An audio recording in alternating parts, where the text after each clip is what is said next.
Why, hello there. Welcome, everyone, to Rainy Day Reading. Dungeon! I'm here with... What? No. I don't know what you're talking about, Jonathan. I coughed. I apologize. What the fuck just happened? I'm here with Johnathan Carl. How are you doing, sir? No. Okay. We're also here with a new guest, and we finally made it through the entire staff of Infinite Rainy Day with this one. Stephanie Getchell. How are you doing, ma'am? First of all, my last name is Getchell, not Getchell, but... Wait, I thought that's what I said.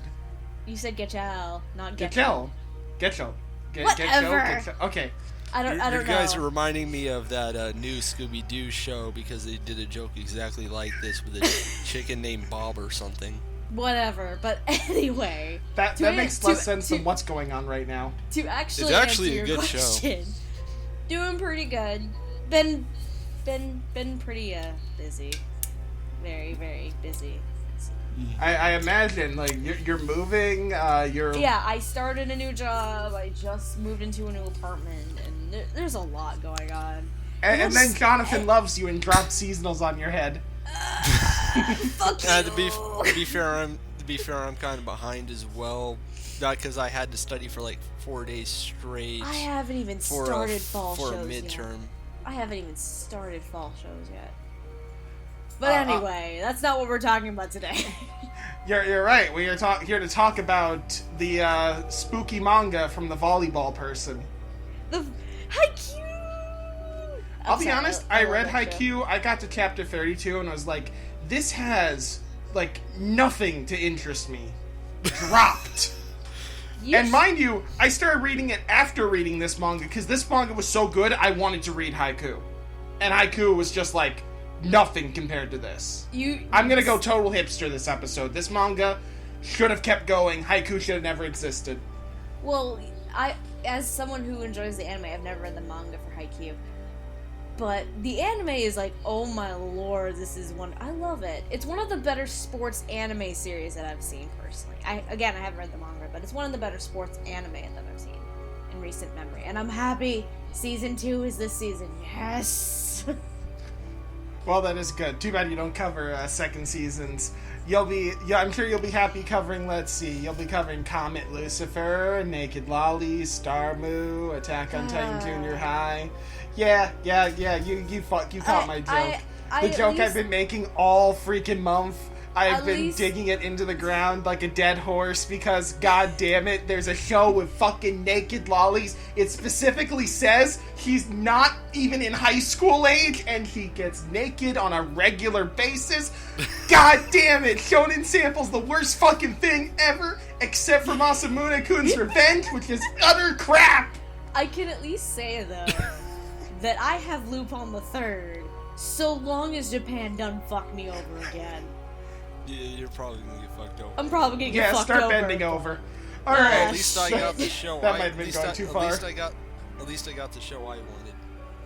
I got a couple that I wanted, which is nice. I got Attack on Titan Junior High, which is one I wanted. Yes, but did you get the show where lesbians make out to turn into weapons and fight each other? I did not want that. I wanted that on my shit list. I don't want to understand you. No, we're not friends. This is not working. I cannot work under these conditions, Jonathan. I cannot. Well, thank you all for coming to Rainy Day Reading. I hope you all enjoyed this podcast.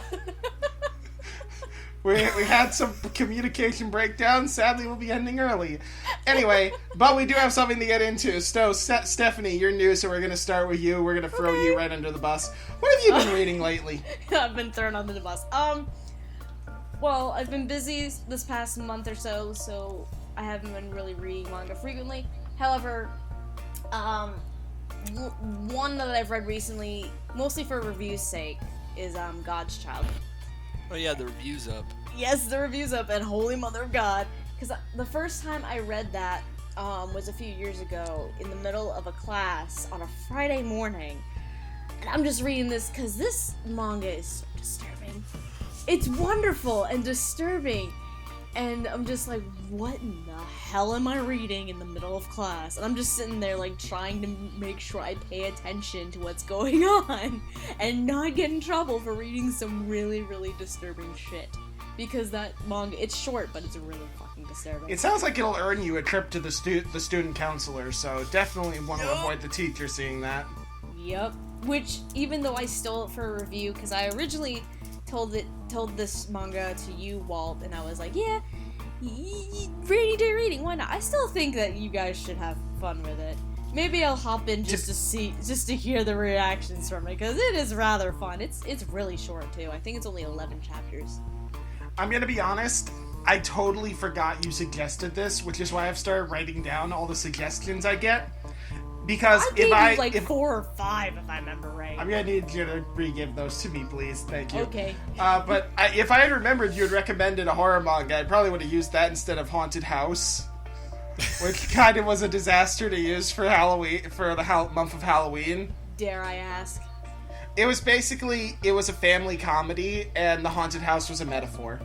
Woo. Oh, so that's... So, I'll admit, I kind of fucked up there. I apologize.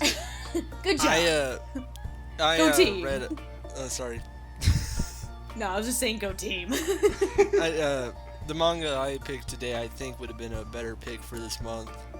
Because it's very interesting, very trashy, and I think it's fitting for the season, but not like in the spooky monster sort of way, more like in the serial killers gone wild sort of way. You said very trashy. Now you lost me. If it's fucking Murcielago again! No, it's not.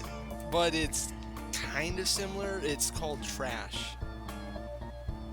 Speaking of the word trashy... Are you done talking about God's Child, Stephanie? Yes, I am. Thank you very much. Alright, Jonathan, I guess we'll start with you. What are you going to tell us about that's trash? The manga Trash. That's what it's called. Segue. Very descriptive. Very descriptive. Yeah, that's its title. It's a story about the series about these two assassins named Francisca and Bullet, and they're basically two high school girls, and they have really fucked up pasts, and they work for a Yakuza group and basically kill stuff for them every once in a while. And it is one of the most grotesque manga I've ever seen, which is impressive because, well, I've talked about Murcielago before, and that series is about serial killers as well. And I've also read Homunculus, which was by the guy who made Ichi the Killer, which included scenes of a man snorting up his own cum. So, yeah. I gotta tell you, Jonathan, and no one listening right now is gonna get this, but listening to you pop in and out through Skype while talking about that, it was like, I just heard the man snorting his own cum. and that's my nightmare fuel for the week now, thank you. Yeah, that's not Seeing even that the close in to my head, thank you. Just what I needed. But yeah, so... Am I back? Yes. Yeah, you're back. Oh, yeah, I could go on and on about Homunculus, but, like, Trash, it's sort of like in this line between Murcielago and something like... Well, I don't want to say Tri-Age X, because that is a different type of crap altogether, but, like, a really trashy 80s action movie with tons of ultra-violence. Like, it's close to being as smart as Murcielago is at times, and a little bit subversive, but it also dives head straight into a bunch of horrible, horrible subject matter and tropes. It's hard to really get into, and it's like the one of the assassin's bullet, she uses a special type of bullet that basically pops a person open like a balloon of gore. What? Yeah, like when she shoots them, it's a special bullet, and it basically just causes their insides to just explode and their intestines go everywhere. It's disgusting. What does that remind me of? It reminds me of something else.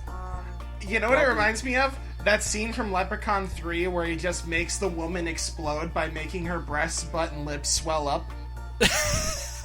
That's exactly what I thought of when you said that, Jonathan, and that's terrible. Sadly, this is not a series as ridiculous as that. And it has a habit of being, really funny with, these two high school girls, and their high school going as well. Yakuza boss, who's this angry girl who puts on gangster faces and screams at people. And she even like cuts off her own pinky at one point to apologize for screwing up their job of theirs once, because that's the thing Yakuza do. Though they sew it back on later, so it's all good. Are you okay, Stephanie? What the fuck? Stephanie hasn't played enough Saints Row. I haven't even gotten to the disgusting part. Oh, wonderful. More nightmare fuel. Yeah, it's like the first volume is just explaining who the characters are and seeing them go about their daily life, hunting people. And like, there's this one arc with an assassin named Hell Mosquito, and he's like this crazy guy who's these horrible murdering people hired to protect them. But he ends up turning out to be a homicidal maniac with like this big "I'm your best friend" smile, but he like kills people with needles he keeps in his body and shoots them out. And he lives at the end because Bullet and Francisco are just so disgusted and weirded out by him that they don't want anything to do with him anymore. So he just walks away with an arm missing, like, see ya. There's there's another assassin who kills cats, and he gets a really gruesome death, which is good because he was awful. Jonathan? Yes? Can I cut you off? Actually, that might be for the best, because if I explain what happens in Volume 2, you probably vomit. It's one of the most... Understood. Thank you, Jonathan. It's one of the most disgusting things I've ever seen, and there's even a part that's so disgusting that the manga artist decided not to draw it. Thank you, Jonathan. Thank you, Jonathan. But yeah, Jonathan. it's good. Stop It's talking. funny. Just stop. Just stop. It's sort of like a trauma. Jonathan, thank you. If we let you go on, we're gonna be here all night long. No, if we let you go on, we're gonna be here all night. Are you people we'll ever be here all night if we film? let you talk for more. I love Toxic Avenger, thank you very much. Oh, what? That's about it. Okay, but let's keep going. Okay. I was like, I love horror. So, I'm a horror fan. I'll admit I've kind of been thrown under the gore, bus now. though. Gore is one Because thing. Yeah, it's... No, not why you guys. Not why you think. Not why you think. So, Jonathan probably forgot about this, but me and him had a plan at the end of the recording of episode 8 because we knew you were coming on, Stephanie. Skull Trumpet. It wasn't Skull Trumpet. I threw that into episode 8, and fine, if you want at the end of this, I'll throw it in every time you say Skull Trumpet. Skull Trumpet. What? What the fuck are you talking about? So we were going to special because Stephanie was coming on. It is a running joke on Infinite Rainy Days that all the guys love Prison School, and all the girls don't. Oh, fuck you guys. Well, and Stephanie Danny especially is the most vocal about it. Hey, that's not exactly true. Danny loves Prison School. Fair enough. Danny does love. So, like I said, most of the girls don't like it. Most of the guys love it. I watched one episode of the broadcast dub, but we were going to both talk about Prison School as a joke, but apparently got it. No, I want to fully talk about Prison School. So Prison School was created by Akira Hiramoto, who everyone is going to know as the man who made Me and the Devil Blues. One of the best manga out there. Like, artistically, story-wise, it tells the story of... Let me pull this up, because I want everyone to know how great this was. It tells the story of the American South. Me and the Devil. It features RJ. He sells his soul to a devil to teach him the blues. And it's inspired by all the folk legends of the 1920s and 30s of these great blues players. And it's one of the best series out there. And anyone who hasn't read it should read it. It sold so poorly. This just by the summary, this already sounds so much better than Prison School. It probably is. But here's the thing. It sold terribly. It got canceled prematurely. I think actually recently it was brought back. I've heard rumors. I'm not entirely sure on that, so don't hold me to it. But Prison School started after Me and the Devil Blues ended. And the thing is, I read Prison School. And if you don't know, Prison School is an overly sexualized, overly perverted series about 5 boys who try to spy on the girls in their what was an all-girls boarding school converted to co-ed. So they're the only 5 guys in the entire school. And their school has a special punishment plan, should we say, for rule breakers. And that is, you get locked in a prison and are not only forced to attend classes, but forced to do manual labor and get your asses beat by the Underground Student Council. Now, as I read Prison School, I see an angry, bitter man who tried to bring great art and culture to the world and was flat out rejected, almost spat in his face. And he just looks at the world and says, "You want garbage? I'll give you garbage." And now put it's all his talent. No, I want to fully explain. Prison School has some of the best art, and by storytelling techniques, it is a masterpiece. If it was not for what it was actually about, Prison School would probably be better recognized as one of the best series currently running. It's that good. But this is a man's spiteful "I hate you" to the world, because he has the talent to create great art and instead chooses to make this because he is spiteful that the world wants this over his art. Fuck Prison School. No, I think he's actually okay making it now, because I think after he realized it became surprisingly popular, he decided, hey, I should actually make this good. Imagine how good it'd be if I actually tried. So, like, the first episode you saw, that is just like the first volume of the manga. And it doesn't even get to the parts that are actually genuinely good. Oh yeah, no, like, this series gets a hell of a lot better when it actually gets further into the arc. When the boys are let out and it becomes more the underground student council against the real student council, like, that's really when the story, like, picks up and gets good. I've heard some shit about I would say it picks up and gets good when the boys, when the Still first not a fan breakout of it, attempt though. is over and That's just me. the boys start But, yeah. actually becoming characters and growing relationships with each other. I'll say this, I don't think there's any character who I've genuinely found funnier in a manga than Andre. I don't know, Joe's pretty wonderful. Joe's funny. I think Andre, just the minute the series introduced Andre Economics, I was like, I'm done. This is amazing. What? Andre Economics is during the time when the underground student council is locked in this prison.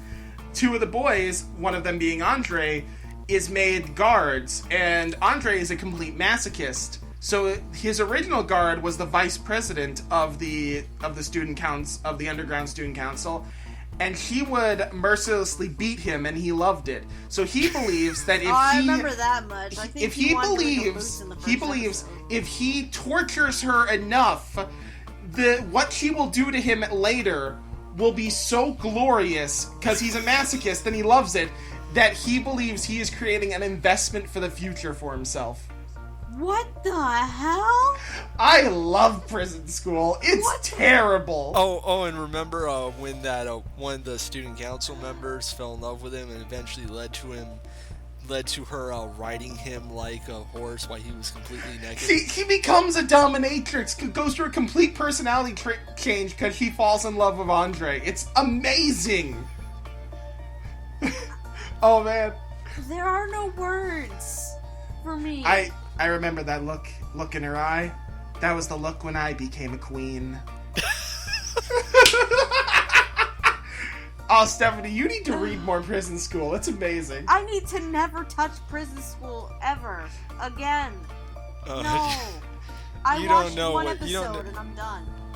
You don't know what true bad smut is. Trust me, I have seen bad smut.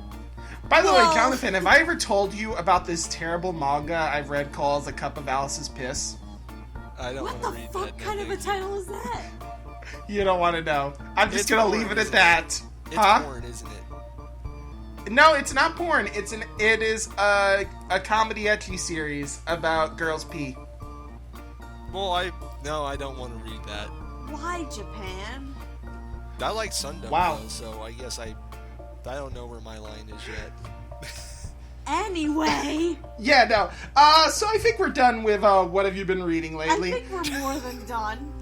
Oh yeah. No, I think me and Jonathan pretty much put the nails in that coffin. Oh lord, yes. So I guess we're ready to talk about today's topic. Yay, the actual good thing. Yes. From mangaka Haruki Furudate. I think I said that right. I probably butchered it all to hell. The creator of Haikyuu, we have her first work, which was a horror manga about telling horror stories, titled Kiben Gakuha, Yotsuya-senpai no Kaidan. And there's no English translation to that, so... Yeah, I don't think it was ever licensed, so that would explain why. And it's very sad, but the Haikyuu is coming out in America, so who knows? Maybe there's the smallest chance. Girls love volleyball. I just love the cast. That's really what I care about. Like, that's all I care about with Haikyuu. But with this one, I love it. It's fantastic. Yeah, I was surprised by how good it was. I like how after the what are you reading, Stephanie now sounds drunk. Yeah, I would, before we really get started here, I'd just say this series really reminded me of Demon Detective Nero. That series made before Assassination Very much Classroom. so. Oh, I've been told I was to watch that. I haven't watched that. Oh, don't yet. watch it. Don't watch it. The anime Read it. sucks. Read it. Yes, Okay. the manga's so the much anime better. never gets to the best part of the manga where they introduce a guy named Six who literally worships evil and killed his parents as a baby. He's incredible. Oh my god. His eyes It's fucking like one of the smile. best villains you can put up against an actual fucking demon. Like, how are you gonna top a demon in evil? Just go as over the top as you can, and that's exactly what Nice. 6 is. It's wonderful. That sounds wonderful. Sounds amazing. But we are here to talk about Yotsuya-senpai, which, in the midst of a female-killing serial killer incident, Makoto's best friend, Hinano, has vanished completely. Desperate to find her before it's too late, Makoto would try anything, even invoking the resident phantom student of her middle school, Yotsuya-senpai. So yeah, Ooh, spooky. this is a mystery series where, I guess, it's wrong to say detective, but it's kind of the easiest word I can use. The detective, Yotsuya-senpai, tells horror stories that connect to the events going on around them, and I would say probably the proper title to give him actually would be narrator. He refers to himself as more of a narrator. yeah. No, I'd say you're the proper absolutely title right. to give him his gigantic dick. I love him though. He's Yeah, I know, great. that's why He's great. fantastic. He is a giant dick, but he's charismatic. He's one of the most charismatic leads I've ever seen to a shonen It's series. wonderful. And that really sells it, because a lot of this series is him standing there, him telling the story as it plays out in order to catch the criminal and solve the case. And if you didn't have a character that couldn't hook you in, this would never work. And Right. it works here because Yotsuya first off, he has the creepiest design. Oh Like, my it's God, so he does. simple, and yet it's so creepy. It kind of reminds me of oh god, from Yoapeta. I never saw that. I don't even know what that is. Mitasuji, I think. Oh is his yeah, name. I noticed there's a lot of artistic similarities between Right, this yeah. series and Yoshida Yoapeta. Pedal. Yeah, and However you pronounce it. I think Yotsuya-senpai, he reminds me a lot of Mitasuji, who if you know anything about Yoapeta, he's a character for a different school on their cycling team, but he's so fucking creepy. So creepy and so slimy, like a snake, and he's like takes on the characteristics of a snake physically. That's what I was gonna. That's what it reminds me of. This guy kind of has a similar face to Orochimaru from Naruto. That's the connection I made. I'm trying to remember what year. I'm trying to remember what year this got made because this was 2009 to 2010. Okay, then I think it was partly inspired by Nero because there are a lot of similarities between this guy and Nero ran from 04 to 08, if I recall, right? If that's the case, then it might have been, yeah. Yeah, no, that would have been about the time she would have been creating this. So yeah, there would definitely be the similarities. Yeah, there's even a similarity in the dynamic. I was gonna say that. Damn. Yeah, because you have this very creepy, very mysterious individual who can solve the crimes, and you have his kind of dim-witted assistant in Makoto. Oh, Makoto. She's great. I love her. I love how I love how Yotsuya is completely oh, I don't have to worry about her not trusting me, because she's an idiot. She'll just stop thinking. I love that. And he was right. Yeah, no. He's right about it, yeah. And just to give emphasis to it, it shows how she got hurt trying how to do her task after the villain kind of Kitsune-kun, as he was known, kind of tried to stop her. It worked. Basically, he was the dim-witted sidekick to his adventures. Because the way she resolved that was going through a small window into the gym because the jackass counselor locked the damn door. So she's so her mind, she's I'm gonna go through a window. And she did. Yep. She even tries to jump over a fire at one point. Yep. She's wonderful. I even love her smile. It gets more fox-like as the series goes on. So I guess the first place to start is, this was about telling horror stories, but at its core, this was a mystery manga. And I guess the biggest question to ask then is, do you guys think as a mystery manga this worked? Absolutely. It's a different. For me, it's a different spin on the whole mystery thing, because it's not your, as you were saying, well, it's not exactly your typical detective kind of series. It's this main character who's just telling stories. Really, that's what he's doing. He's taking these rumors and these situations that are going on at the school and just spinning them into stories. And by the way, we should also mention these aren't light little rumors floating around the school. There are straight up disappearances, kidnappings, and murders going on at this school. Oh my god.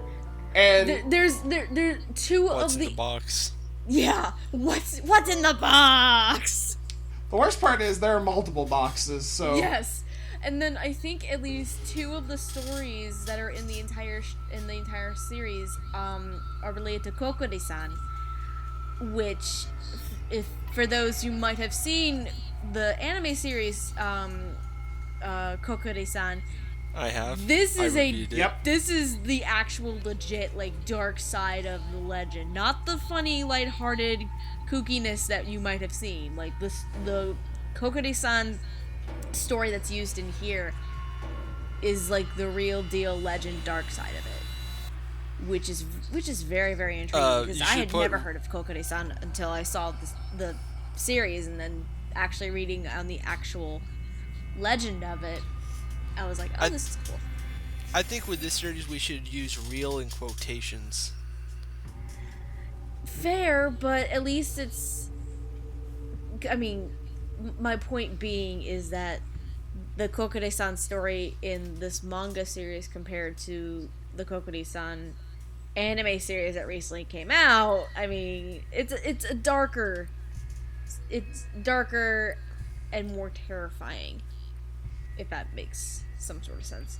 Oh yeah, I know what you're meaning. I'm just saying this series deals a lot with abstraction and stories, which was the most interesting part of it to me, not its genre conventions or anything. This series, what was interesting to me about it was not the mysteries or the genre conventions or anything like that. It was that it was dealing with abstractions, stories, and how they impact people personally, which is something that doesn't really get explored a lot in a lot of fiction for some reason.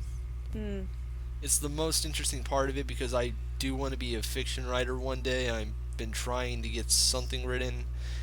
And I think this series tapped into a few ideas I've never really considered. Yeah. I can definitely understand that because the whole point of his stories is to try to touch down on people's fears. And because of that, he does get to...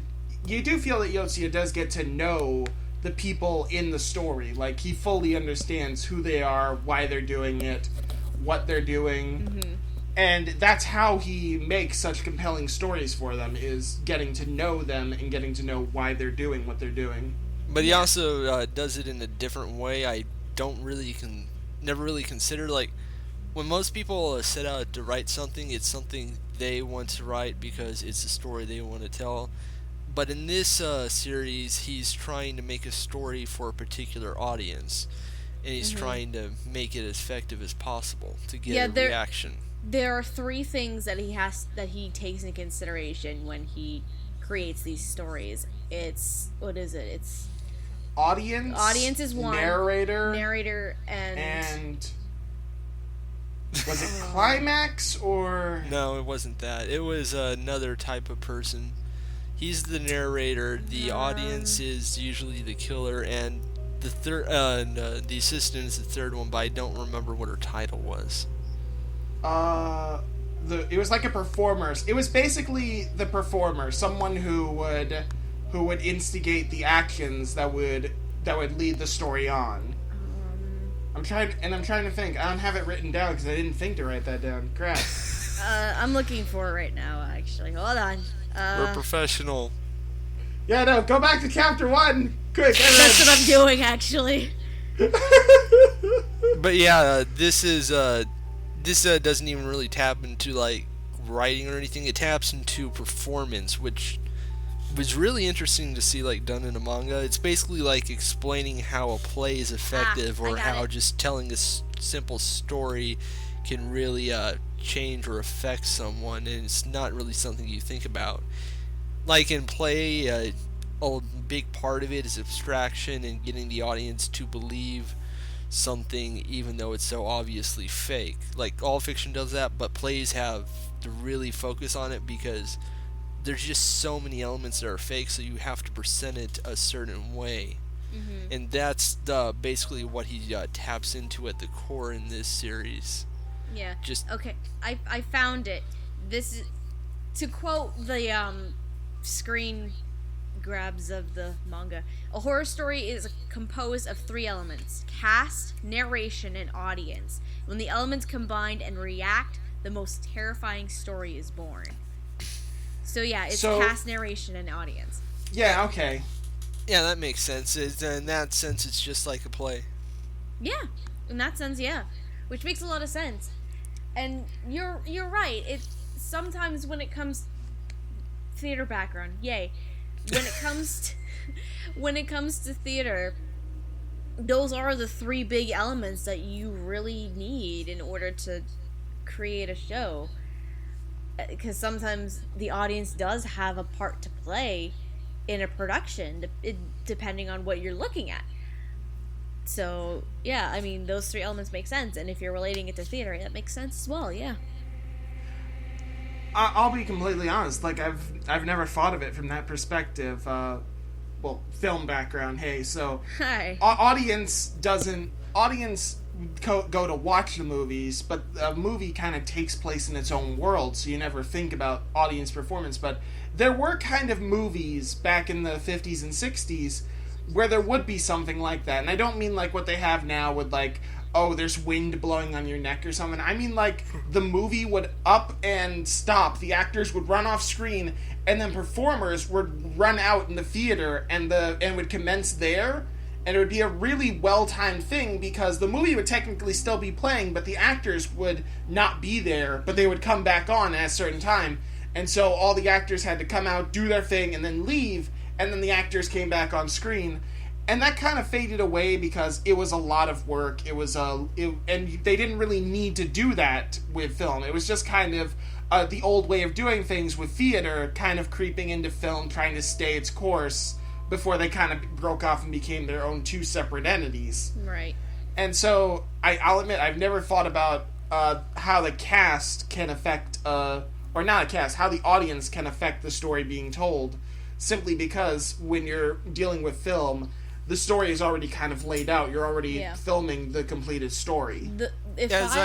Thinking about this right now, the whole theater thing, if I had to compare at least the idea of this series to an actual play, I would say Pirandello's 6 Characters in Search of an Author, which it's really good, and it shows itself as a play within a play with this group of actors and director. They're rehearsing a play, but then all of a sudden these 6 characters come in, and they're trying to get this director to tell their story, these characters' story. So it's very similar in that regard. It kind of, but with the case of Yotsuya, I don't even know, because I just love the stories that he created out of these situations. Like, he would, for some reason, he knows everything and everything that goes on in that school, regardless of whether Makoto tells him or not. And he'll just go right into it. But he also has his own set of morals and standards, considering the last story of the series, where he says, I don't create these events. Right. That's one thing I cannot do. He's the narrator. The narrator doesn't create the events. I am the narrator. They'll never create the events. Yeah, exactly. Because the minute a narrator creates the events, they become a character. I just had an interesting thought. I've studied criticism for a while, and so one thing I've noticed that audience will ultimately interpret your work as they see fit, and the author's input is not nearly as important in the long run, which is, so I think the rumors are sort of like audience reading, sort of like criticism to the stories they've heard that get spread around. And like some of the villains of these arcs are sort of like critics in their own way, and they don't really believe what they're being told or what they're experiencing and criticize it.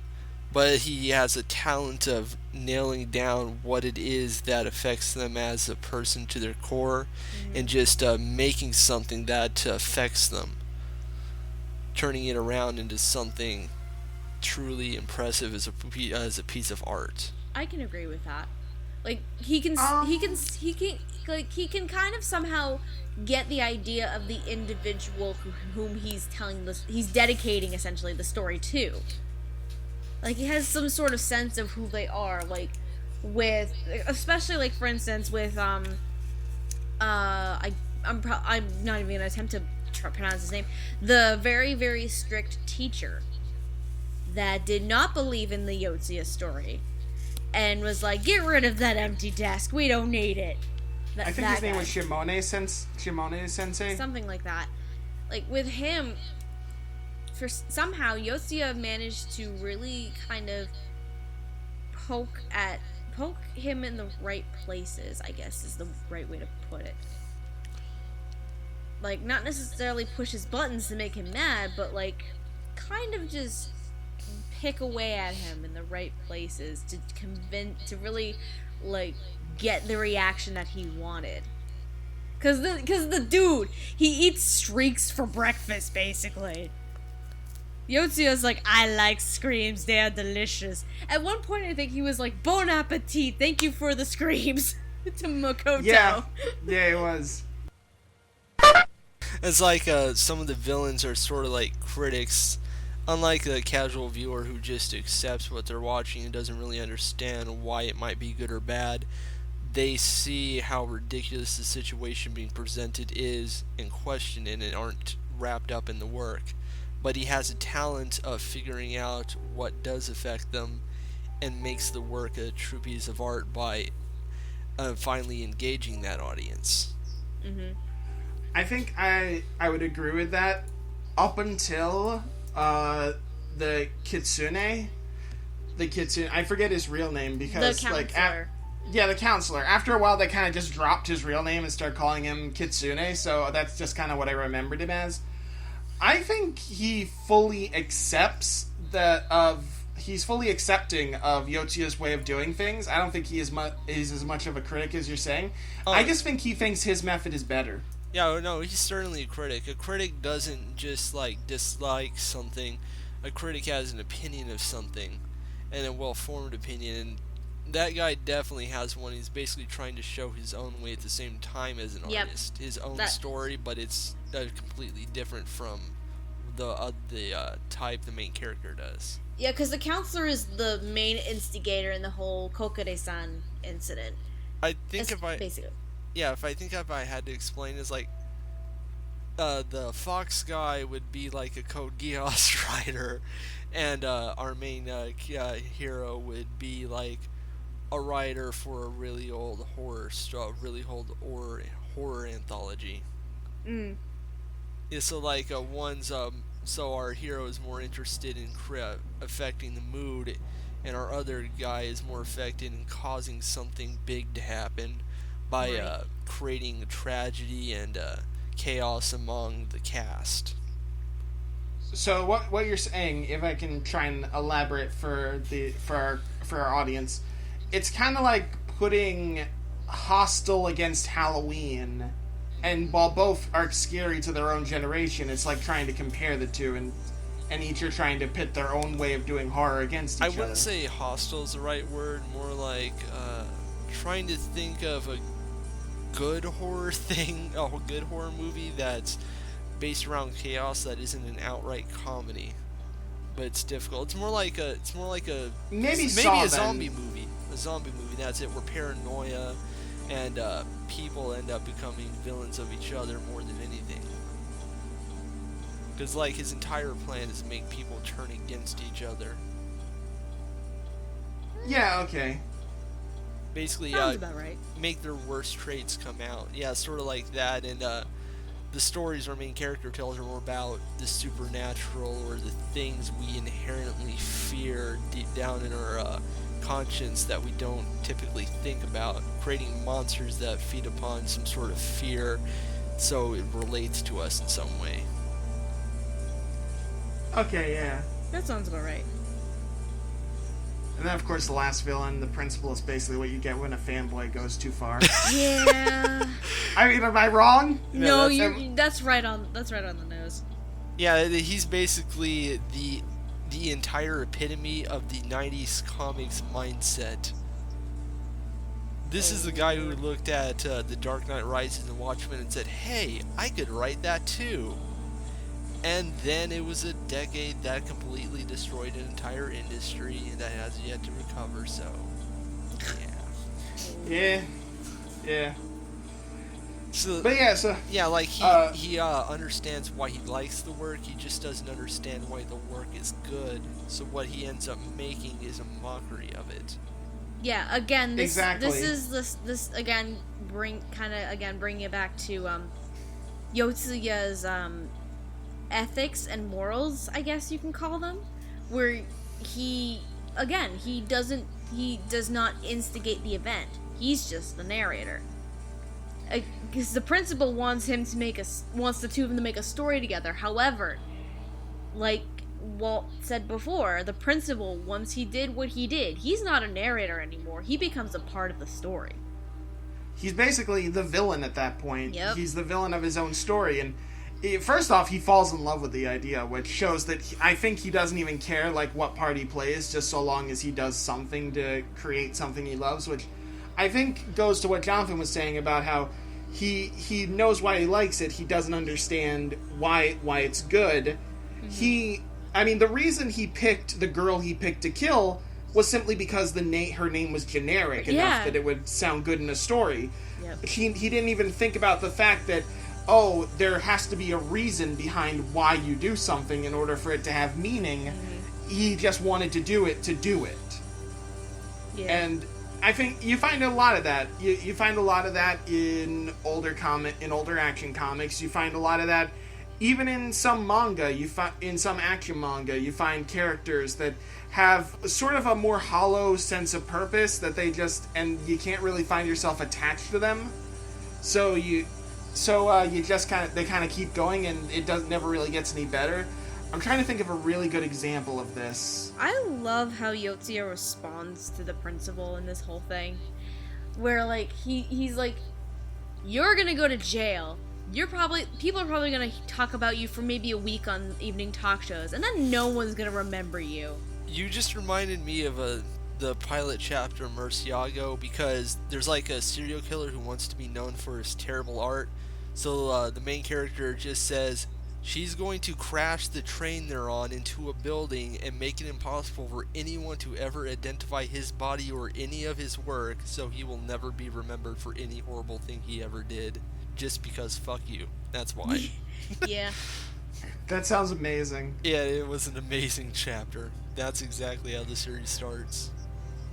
Yeah, and then I think after that, after he gets arrested, Yotsuya comes back to the principal again and tells him, "You know what, I kind of lied about no one remembering you forever. There is one person that's going to remember you, and it's the brother of the sister that was killed."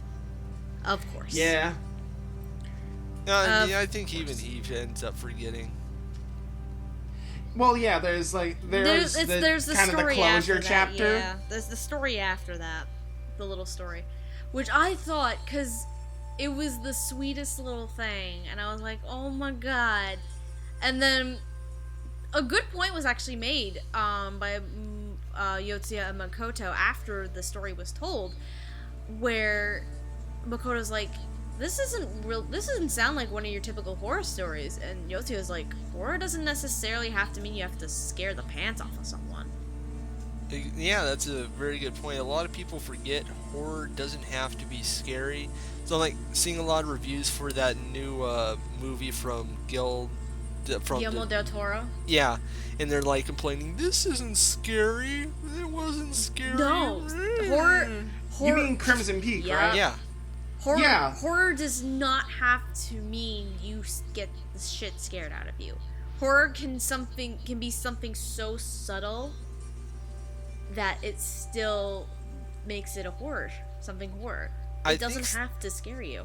Yeah, I think Stephen King's like a good example of good horror that doesn't have to be scary. Absolutely. Yeah, like absolutely. A lot of his work isn't really that scary, but it's very good. Like The Shining has very well written characters, but the movie went in a different direction. Long story. Right.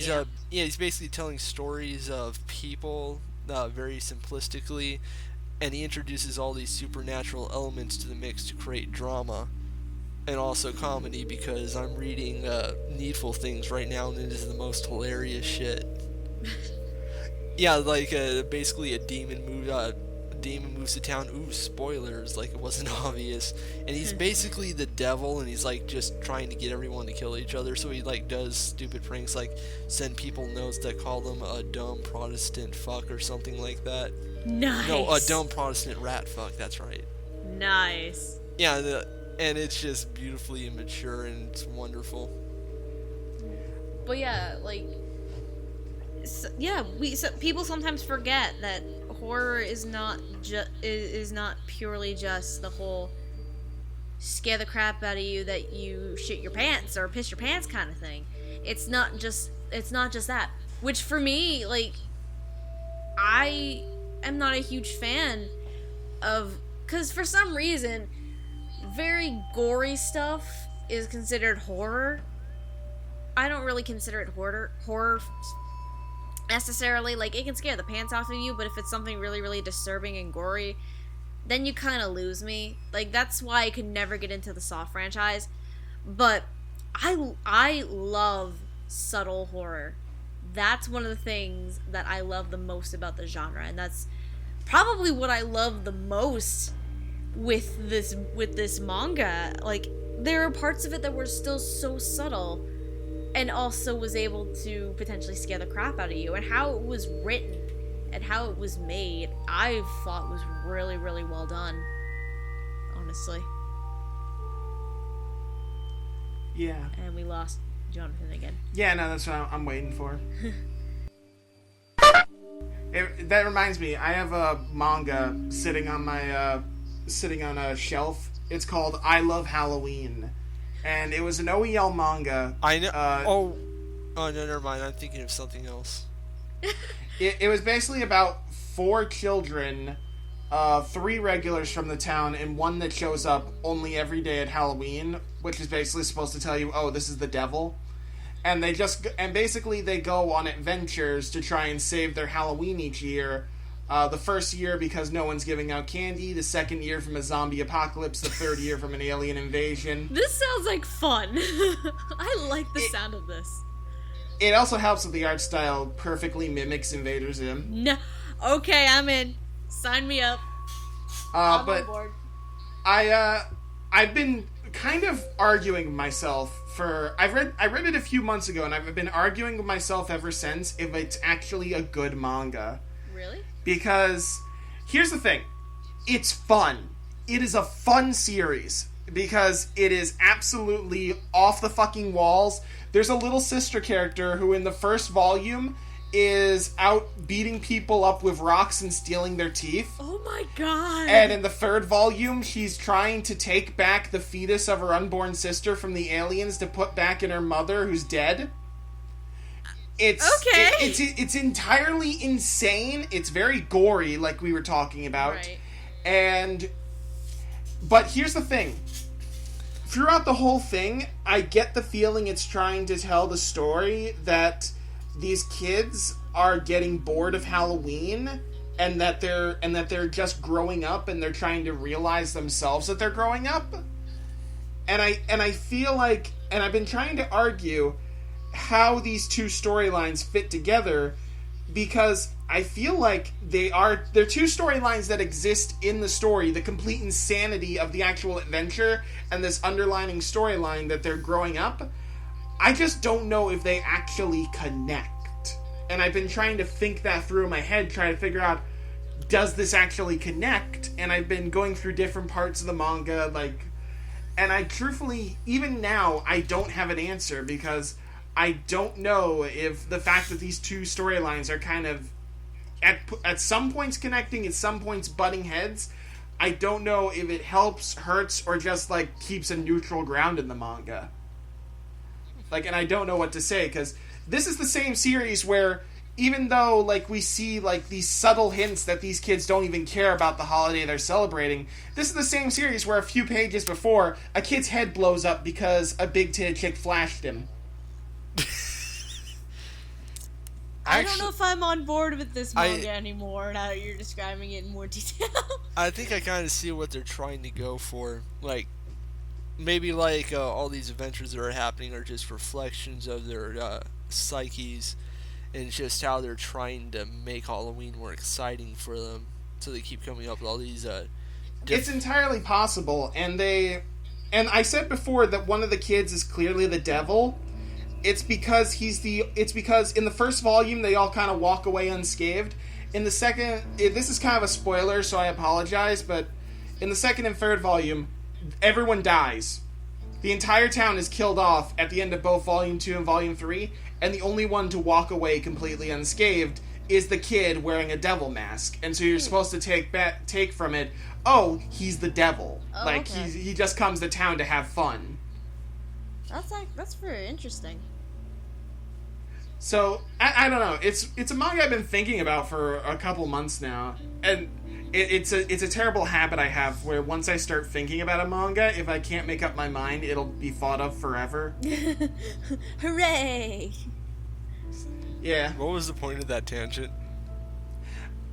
Just to talk more about horror and the different kinds of it, because technically this is a horror manga. It's supposed to be recognized as a horror manga. Even though it kind of plays out more as a comedy, it's just another form of horror in a way. You actually reminded me of something I read recently. I did find it on a porn site, but it's not porn. Don't worry. You have to preface. I'm really worried you're gonna say the Death Panda. No, it's nothing like that. It's this old 80s manga. It's 2 different stories. I think it's called Halloween Town or something like that. And it's about this town that appears. Town? It's about this town that appears every year on Halloween. And it's basically when all the spirits and monsters come out to basically just play with the bodies and souls of whoever ends up being unlucky enough to find it.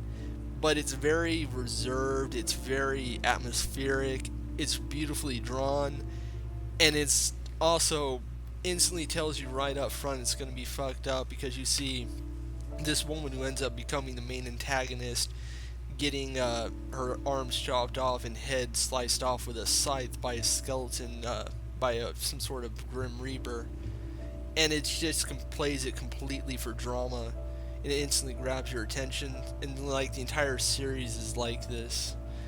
And like the second story is especially fucked up because it involves a family being tricked into murdering each other, and it's almost Lovecraftian because it gives this idea that there's something out there far beyond our understanding that can just do whatever the hell it wants with you at any given time, and there's nothing you can do to stop it.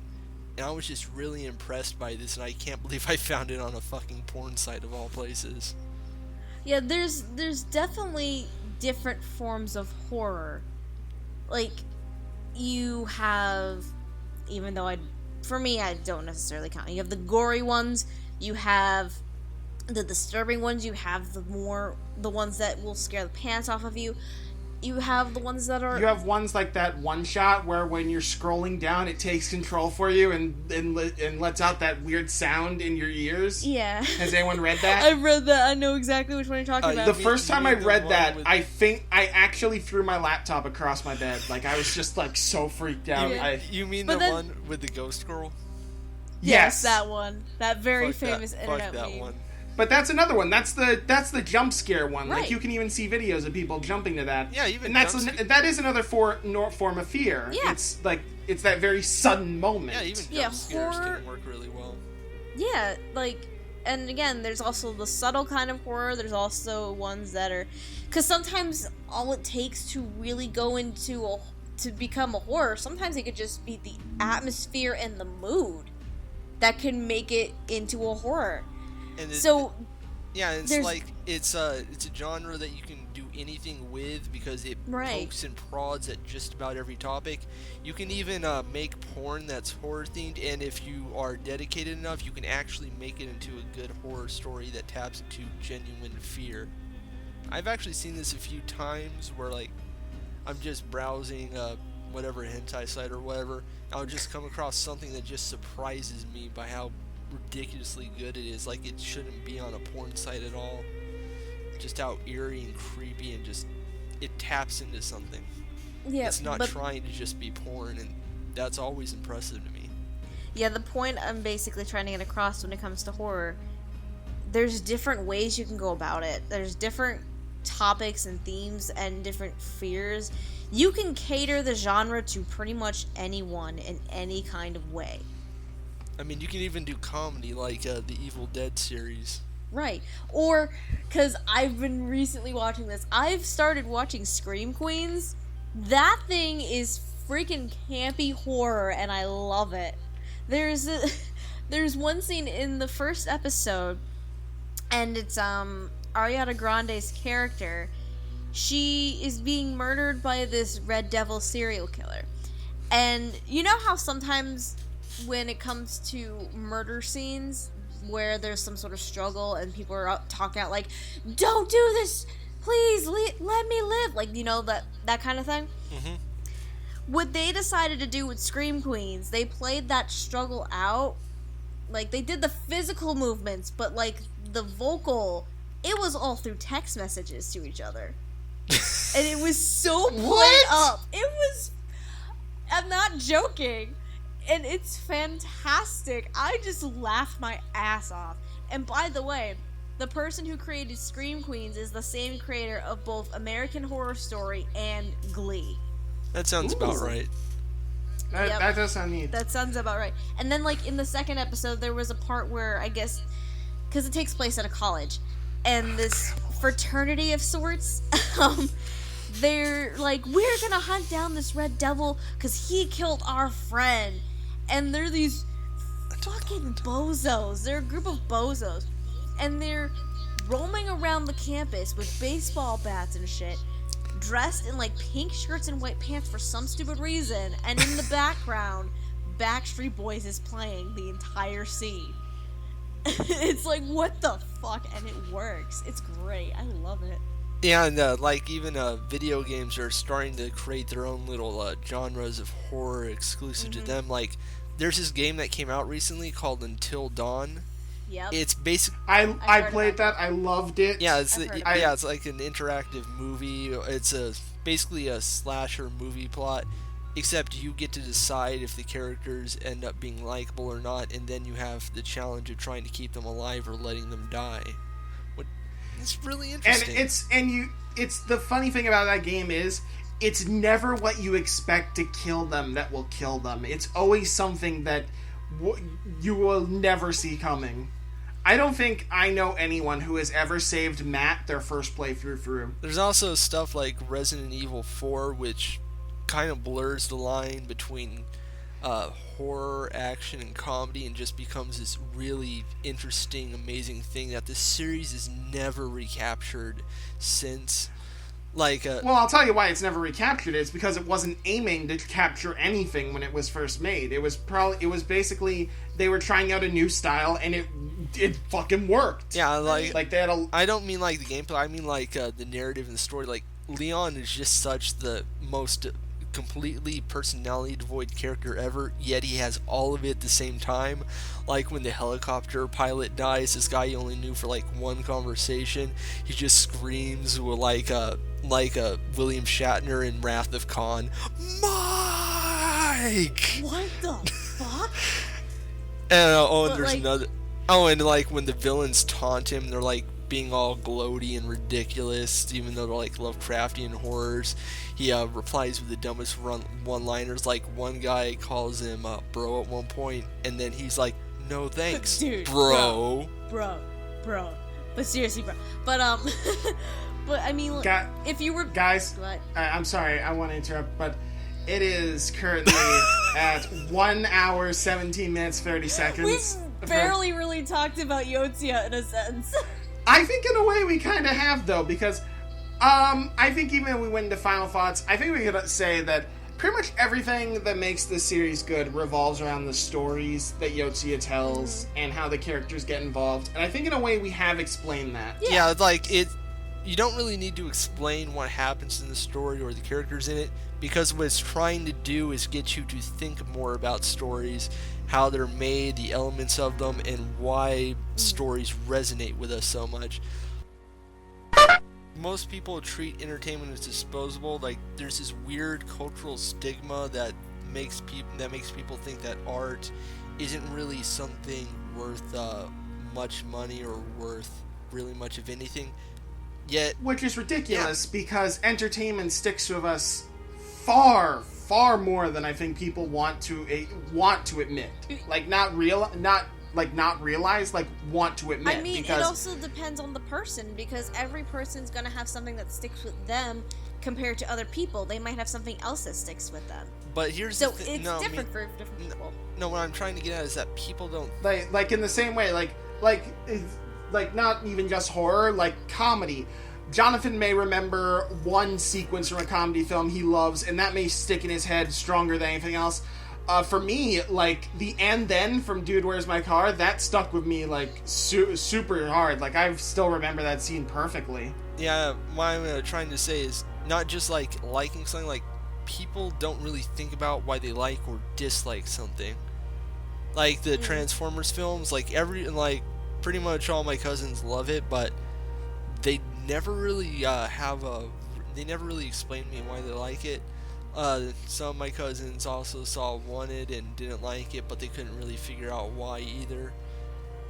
And so this is a type of story. This entire series is basically telling you, basically trying to explain what goes through the mind of a writer when they're creating something like this, when they're creating a story, and getting you to think about it more on that terms, what goes into it, and then getting you to think about how stories affect the audience and how some of the things they've seen may have affected them, and helping them realize why they may like or dislike something, what makes it work, what makes it tick.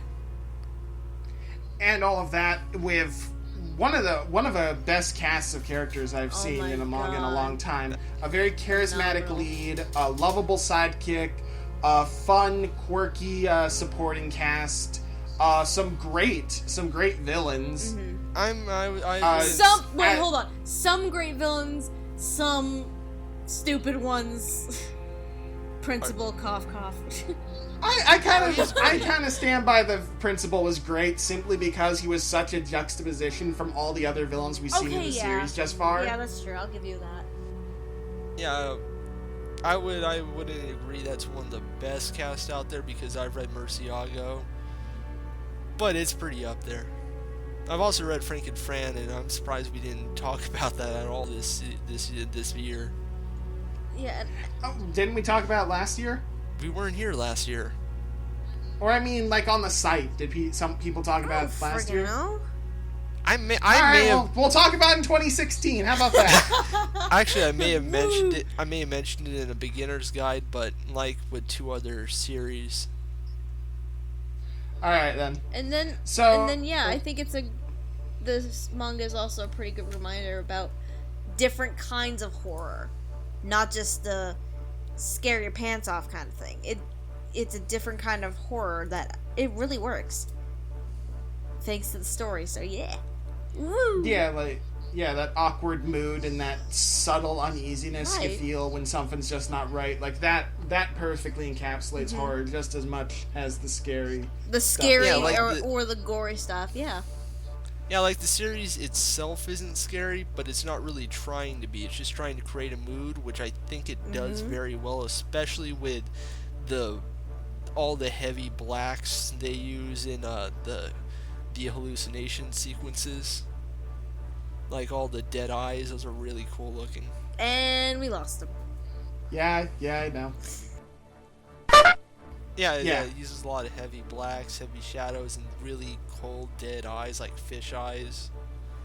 Like when a character's staring at someone, or just like having an oh shit moment. Yep. It did have a lot of good designs for like the kind of the monsters that people see. Like I really enjoyed that. It used the heavy inking to its advantage, which really helped set that whole subtle atmosphere and that whole tone in order to help create the whole horror mystery aspect of the series, basically. I really wish Kubo would start doing stuff like this instead of... I look at Modern Bleach now and I can barely make out what's going on in some panels because the inking and contrast is just so ridiculously high that nothing really sticks out like it should. I gave up on Bleach years ago. I'm still reading it, but there's no love. Digital. You hate reading it? No, I don't hate reading it. I just don't love it. It's a very neutral kind of thing. It's like when you're making love to someone, but you won't stare them in the eye. You're just going through the motions. That is so saddening. And with that, I'm going to ask you all for... I think we've given our final thoughts on Yotsuya, so I'm going to ask you all for your scores. Segue. I'll go after Stephanie. I'm still thinking on it. I think this is partially because I'm a horror fanatic, horror nerd, but also because I love the story and how it's written, like especially the aspect of the whole narrating and the whole storytelling of actual horror stories, and the characters are phenomenal.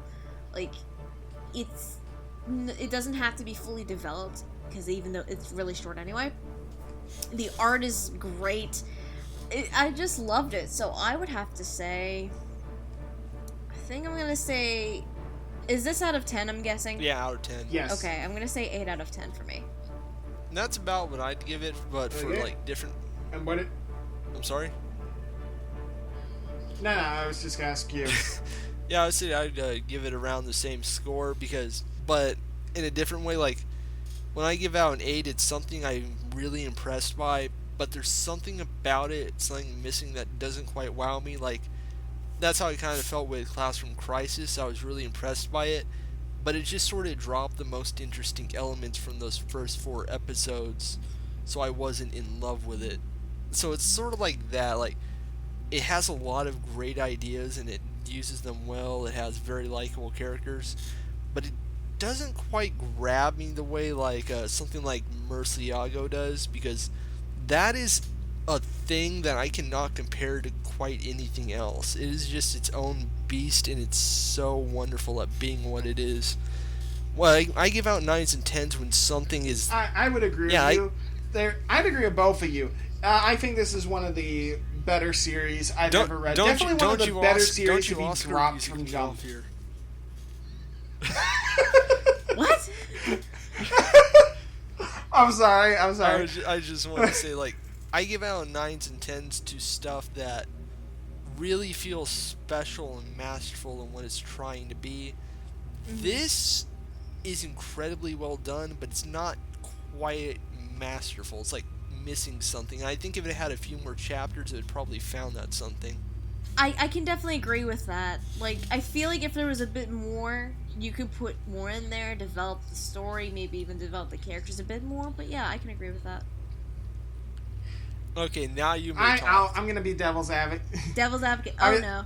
Yeah, devil's advocate. I'm gonna say this, even if I do believe you guys are right and there could be a bit more, this is still one of the best series I've ever seen canceled from Shonen Jump.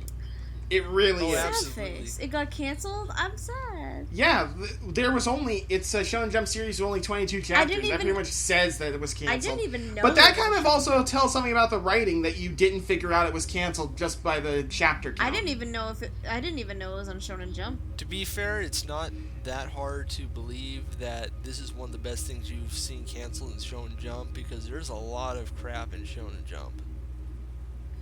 Very, very true. Very true. What was that? When they started the Shonen Jump running the English one, one of the first series they had was one of the most generic battle series I think I ever read. Takarajima, I think it was.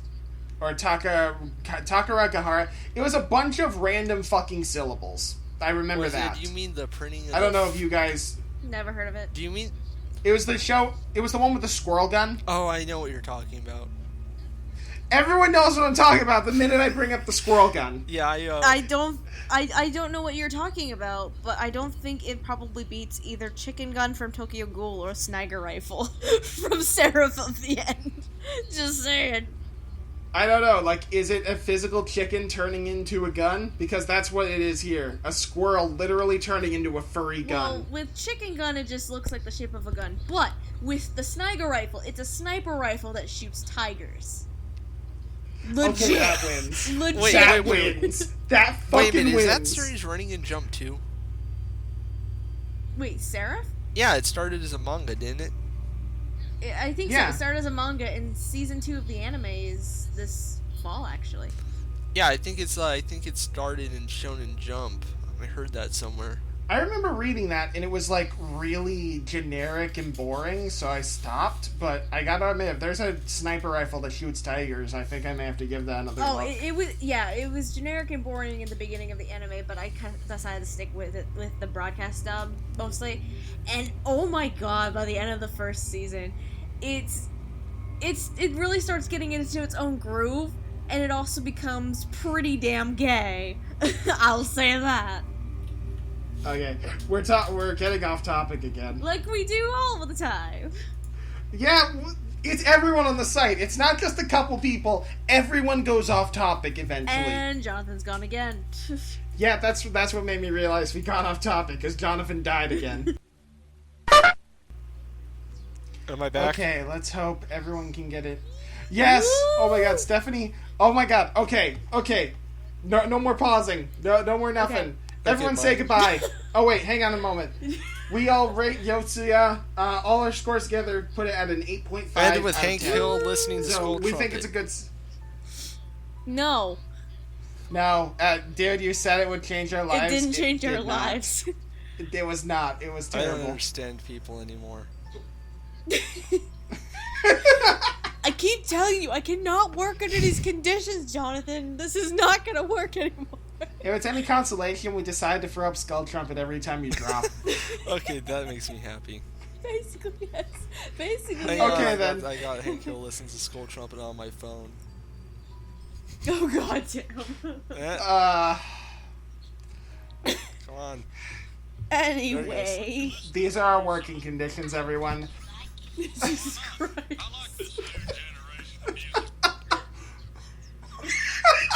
What the fuck?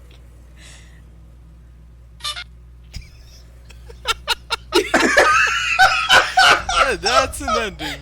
It's so much funnier to imagine than it I is was to... so quiet, just anticipating it. That was great. Happy Halloween, everyone! Watch out Good for night, apples with everybody. razor blades in them.